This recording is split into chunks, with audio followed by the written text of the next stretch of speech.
नमस्कार, आप देख रहे हैं 4 PM बिहार और मैं हूं अभिषेक मिश्रा। देखिए, अब वक्त सीट शेयरिंग का है। एनडीए में हो, इंडिया में हो, 2024 के लोकसभा चुनाव के ऐलान में अब बहुत कम वक्त रह गया है। ये फरवरी का आखिरी महीना है और कल से मार्च शुरू हो रहा है और मार्च में किसी भी वक्त चुनाव की तारीखों का ऐलान हो सकता है। लोकसभा चुनाव की अधिसूचना जारी हो सकती है, शायद पहले सप्ताह में ही, मार्च के पहले सप्ताह को लेकर ही एक अंदाजा लगाया जा रहा है। कहीं बात कही जा रही है कि ये हो जाएगा। तो जब चुनाव की तारीखों का ऐलान इतनी जल्दी होना है, बहुत वक्त नहीं है, समय बहुत कम है, तो ऐसे में जाहिर है जो सबसे बड़ी पेचीदगी है सीट बंटवारा, उसको सुलझाने की कवायद शुरू होगी और शायद शुरू हो गई भी होगी। और सीट शेयरिंग को लेकर जो तस्वीर है इंडिया गठबंधन और एनडीए गठबंधन दोनों में साफ हो जाएगी। लेकिन एनडीए को लेकर खबर है, अभी तक जेडीयू की तरफ से, जो जेडीयू इंडिया गठबंधन में रहते हुए लगातार ये बयान दे रही थी कि 16 पर लड़ेंगे, 17 सीटों पर लड़ेंगे, उस तरह की आक्रामकता नहीं सामने आ रही है। उतनी जल्दबाजी नहीं दिखाई दी जेडीयू में एनडीए में आने के बाद सीट शेयरिंग को लेकर। लेकिन खबर ये आ रही है कि जनता दल यूनाइटेड ने बीजेपी को मैसेज दे दिया है, भाजपा की टेंशन बढ़ा दी है और भाजपा के साथ वही खेल कर दिया है जो खेल जेडीयू ने या नीतीश कुमार ने इंडिया गठबंधन के साथ किया था। डिमांड वही है कि देखिए, हमारे पास 16 सीटें हैं, 17 सीटों पर हम लड़े थे। चलिए एक सीट की बात छोड़ देते हैं, 16 सीटें हमारे पास जीती हुई हैं, 16 सिटिंग सांसद हैं हमारे पास, तो वो 16 सीटें हमको चाहिए। अब इंडिया गठबंधन में नीतीश कुमार रहते हुए 16 सीटों की मांग अगर कर रहे थे तो उनकी मांग मानी जा सकती थी, कोई बीच का रास्ता निकाला जा सकता था, वहां बहुत मुश्किल नहीं थी, थोड़ा ऊपर नीचे करके बात सेट हो सकती थी, मामला सेट हो सकता था। लेकिन एनडीए में जिस गठबंधन में चिराग पासवान भी हैं, जिस गठबंधन में उपेंद्र कुशवाहा भी हैं, जीतन राम मांझी भी हैं, पशुपति पारस भी हैं, भारतीय जनता पार्टी भी है, और उस गठबंधन में नीतीश कुमार रहते हुए 16 सीटों की डिमांड कर रहे हैं, जेडीयू 16 सीटों की डिमांड कर रही है, तो जाहिर है यहां तो भाजपा के लिए चिंता की बात और है, भारतीय जनता पार्टी और उसके दूसरे सहयोगी दलों के लिए चिंता की बात है। नीतीश कुमार ही 16 ले लेंगे, बाकी लोगों के लिए क्या बचेगा?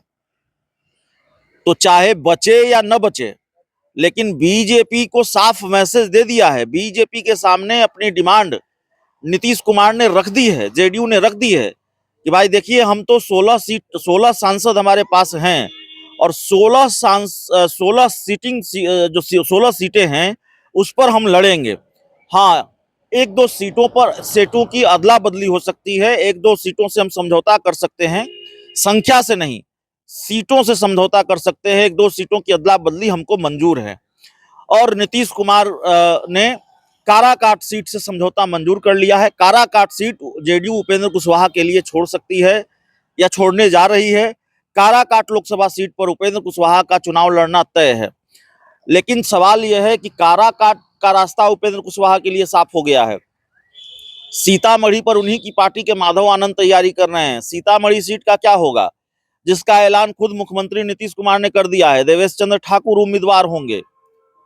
चिराग पासवान की पार्टी के प्रदेश अध्यक्ष राजू तिवारी कल ही कह रहे थे हमारा 6-1 का फॉर्मूला है, 6 लोकसभा की सीट और 1 राज्यसभा की सीट। तो राज्यसभा की सीट हटा भी दे तो 6 लोकसभा सीटें मिलेंगी कैसे? 16-16 पर भारतीय जनता पार्टी और जेडीयू लड़ेगी। बीजेपी, माफ कीजिएगा, बीजेपी और जेडीयू दोनों 16-16 सीटों पर लड़ेगी, क्योंकि बीजेपी भी 16 से कम पर तो लड़ने नहीं जा रही है। आखिर वो कितने सांसदों का पत्ता साफ करेगी? और सांसदों का पत्ता साफ भी करना है तो सीटों की कुर्बानी क्यों देगी? कितनी सीटों की कुर्बानी देगी? उसके पास 17 सांसद हैं, तो 1-2 सांसदों की कुर्बानी दी जा सकती है। तो जो खबर आ रही है कि 16-16 सीटों पर भाजपा और जेडीयू दोनों लड़ेगी, 8 सीटें ही बचती हैं। अब इन 8 सीटों में चिराग पासवान, उपेंद्र कुशवाहा, जीतन राम मांझी और पशुपति पारस के बीच ये 8 सीटें बचनी है, माफ कीजिएगा। नीतीश कुमार ने साफ तौर पर कहा है कि देखिए हमारा गठबंधन आपके साथ है। जेडीयू की तरफ से जो मैसेज अंदर खाने की जो जानकारी निकलकर सामने आ रही है कि भाई देखिए हमारा गठबंधन आपके साथ है, और पिछली बार भी जब हम लड़े थे हमारा गठबंधन आपके साथ था। हमारे और आपके बीच सीटों का बंटवारा हुआ था 17-17 सीटों का, तो 16-16 सीटों पर समझौता करते हैं।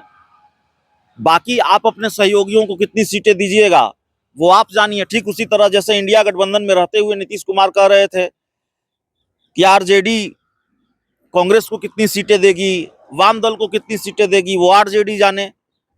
आरजेडी और जेडीयू के बीच सीटों का बंटवारा होना है। हम 16 लड़े थे, 16 हमारे जीते हुए सांसद हैं, तो 16 सीटों पर हम लड़ेंगे। 16 सीटें हमको चाहिए और 16 से कम पर हम बात करने को भी तैयार नहीं है। तो कमोबेश उसी तरह का खेल एनडीए में भी हो रहा है।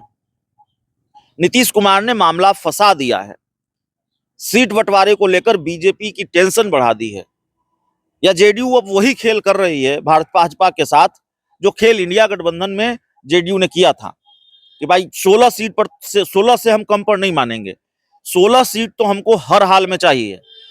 16 हमारे सांसद हैं और 16 सीटें हमको चाहिए, 1-2 सीटों की अदला बदली हमको मंजूर है।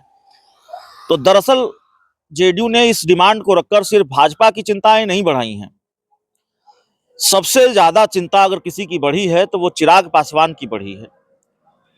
उनकी मुसीबत बढ़ा दी है नीतीश कुमार ने और जेडीयू ने, क्योंकि जो उम्मीदें थी, जो हसरतें थी, वो सबसे ज्यादा चिराग पासवान को थी भारतीय जनता पार्टी से। इस बार कुछ अच्छी डील हो जाएगी, इस बार कुछ बेहतर डील हो जाएगी, सीटों की संख्या बढ़ेगी और 5-6 सीटों की डिमांड लगातार चिराग पासवान की पार्टी कर रही है, 7 सीटों की डिमांड लगातार कर रही है, जो अब किसी भी हाल में संभव नहीं है। बहुत जिम्मेवारी के साथ, डंके की चोट पर मैं कह रहा हूं, आप भी जानते हैं 6-7 सीटें चिराग पासवान को मिले ये किसी भी हाल में संभव अब नहीं है। तो चिराग की हसरतों पर भी जेडीयू ने पानी फेर दिया है अपनी इस डिमांड को रखकर, और ये बात साफ है, आप भी जानते हैं कि नीतीश कुमार की डिमांड अगर 16 सीटों की है और जेडीयू इस डिमांड पर अड़ी रहती है तो भाजपा के सामने इस डिमांड को मानने के सिवाय कोई दूसरा रास्ता होगा भी नहीं, क्योंकि बीजेपी नीतीश कुमार को भी नाराज करना चाहेगी, जेडीयू को नाराज करना चाहेगी, ऐसा लगता नहीं है। तो खेल शुरू हो गया है सीट शेयरिंग को लेकर भी, और बाकी जो दूसरे खेल हैं उस पर भी हमारी नजर है, वो बात भी हम आप तक पहुंचा रहे हैं, वो खबर भी हम आप तक पहुंचा रहे हैं। बहुत बहुत धन्यवाद।